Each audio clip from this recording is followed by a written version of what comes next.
আপনারা জানেন যে কোনো ধরনের সংস্কার সেটি কিন্তু একটি চলমান প্রক্রিয়া এবং এই চলমান প্রক্রিয়া এই সংস্কারের কাজ বেসিক্যালি একটি গণতান্ত্রিক সরকার তারাই করতে পারেন এবং একটি গণতান্ত্রিক জনগণের ভোটের মাধ্যমে যে গণতান্ত্রিক সরকার হয় তার কাজটি যেটি সঠিকভাবে সফলভাবে সম্পন্ন হয় সেটি কিন্তু অন্যদের দ্বারা সম্ভব নাও হতে পারে। স্বাস্থ্য সংস্কার কমিশন থেকে বাংলাদেশ জাতীয়তাবাদী দলকে স্বাস্থ্য সংস্কার প্রস্তাবনা নিয়ে তারা আমাদেরকে আমন্ত্রণ জানিয়েছিল। বাংলাদেশ জাতীয়তাবাদী দল আপনারা জানেন এটি গণতান্ত্রিক দলমনা দল। বাংলাদেশ জাতীয়তাবাদী দলের সর্বোচ্চ ফোরাম এই ব্যাপারে স্বাস্থ্য সংস্কার কমিশনের কাছে আমরা কী ব্যাপারে কী কাগজ পেশ করতে পারি সেটি নিয়ে দীর্ঘদিন আলোচনা হয় এবং সেই আঙ্গিকে একটি পর্যালোচনা প্রস্তাবনা সেই চলমান খসড়া প্রস্তাবনা সেটি আমরা গঠন করি এবং জাতীয়তাবাদী দলের স্থায়ী কমিটির গুরুত্বপূর্ণ সদস্য সাবেক মন্ত্রী সাবেক স্বাস্থ্যমন্ত্রী ডক্টর খন্দকার মোশাররফ হোসেন স্যার সেটি আপনাদের সাংবাদিকদের মাধ্যমে সেটি দেশবাসীকে তারা জানিয়েছেন এবং তার পরবর্তীতে আমরা স্বাস্থ্য সংস্কার কমিশন যে আজকে আমাদেরকে যে সময় দিয়েছেন তাদের সাথে আমাদের কথা হয়েছে এবং আমরা আসলে বেসিক্যালি তাদেরকে আমাদের যে প্রস্তাবনাটা সেটি আমরা দিতে এসেছি। আপনারা জানেন যে কোনো ধরনের সংস্কার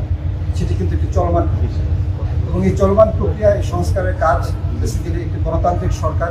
তারাই করতে পারেন এবং একটি গণতান্ত্রিক জনগণের ভোটের মাধ্যমে যে গণতান্ত্রিক সরকার হয় তার কাজটি যেটি সঠিকভাবে সফলভাবে সম্পন্ন হয় সেটি কিন্তু অন্যদের দ্বারা সম্ভব নাও হতে পারে এবং হয় না। তাই এই ইন্টারিয়র গভর্নমেন্টের কাছে আমাদের যে স্বাস্থ্য সংস্কার কমিশনের মাধ্যমে যে প্রস্তাবনা সেটা আমরা দিয়েছি তারা আশা রাখি যে অচিরেই যে পরবর্তীতে যে সরকার গঠিত হবে এবং সেই সরকারের মাধ্যমে যে গণতান্ত্রিক প্রক্রিয়া যে সরকার গঠিত হবে সেই সরকারের মাধ্যমে তাদের যে স্বাস্থ্য সংস্কার কমিশনের যে প্রস্তাবনাগুলো সেগুলিকে বিবেচ্য বিষয়ে প্রধান বিবেচ্য বিষয় হিসেবে তারা রাখে এবং আমি স্বাস্থ্য সংস্কার কমিশনকে অনুরোধ করেছি যে বাংলাদেশের যে যতগুলো হেলথ নিয়ে যারা কাজ করেন যত স্টেক হোল্ডার আছেন শুধু বাংলাদেশ জাতীয়তাবাদী দল নয় অন্যান্য যে সকল দলগুলো আছে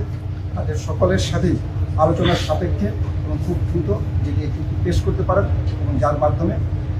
বর্তমান ইন্টারিয়র গভর্নমেন্ট তারা যেন সেটি কাজ করতে পারে। ধন্যবাদ আপনার সংস্কার তো আপনি বলছেন একটা দীর্ঘ প্রক্রিয়া, তো সরকার তো এইটার জন্য কালক্ষেপণ করছে আপনাদের কথা বলি আপনারা আবার বলছেন যে কালক্ষেপণও করছে, এটা সাংঘর্ষিক বক্তব্য না অ্যাকচুয়ালি দেখেন তারা কালক্ষেপণ করছে আর আমরা আমাদের প্রস্তাবনাটা আমরা দিয়েছি। আমি কিন্তু আমার বক্তব্য স্পষ্টই বলেছি যে এটিকে দ্রুত বাস্তবায়ন কীভাবে একটি সংস্কার নিয়ে আপনি কাজ করবেন, কিন্তু এর মানে এই নয় এটি কিন্তু একটি গণতান্ত্রিক সরকারই কিন্তু করতে পারে এটাকে বাস্তবায়ন